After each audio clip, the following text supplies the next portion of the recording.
দুটি জাতি, একটি হচ্ছে ১ নম্বর শত্রু হচ্ছে ইহুদি, ২ নম্বর শত্রু হচ্ছে গুজরাটের কসাই মুদির ভারত পৌত্তলিক হিন্দুরা।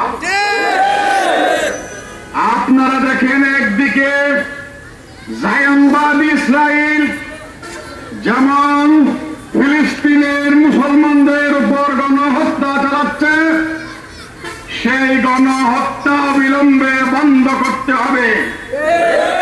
আমরা জাতিসংঘের কাছে দাবি জানাতে চাই, অবিলম্বে সেই কসাই নেতানিয়াহু ইসরায়েলের প্রধানমন্ত্রী, তাকে যুদ্ধ অপরাধের দায়ে তাকে গ্রেফতার করে অবিলম্বে তার সর্বোচ্চ শাস্তি নিশ্চিত করতে হবে।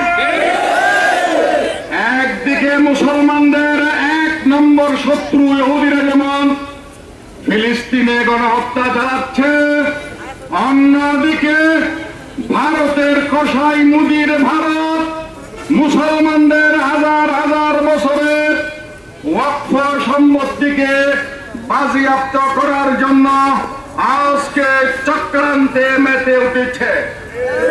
তারা অত্যন্ত একটি ন্যাক্কারজনক চরম বিতর্কিত বিল ভারতের পার্লামেন্টে পাশ করেছে।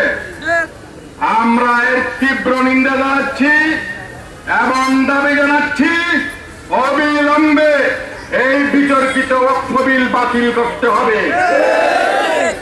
যদি এই বিতর্কিত ওয়াকফ বিল বাতিল করা না হয়, তাহলে আমরা বলছি অতি সত্বর অতি বিলম্বে ভারত ভেঙ্গে কান কান হয়ে যাবে। আসসালামু আলাইকুম ওয়া রাহমাতুল্লাহ।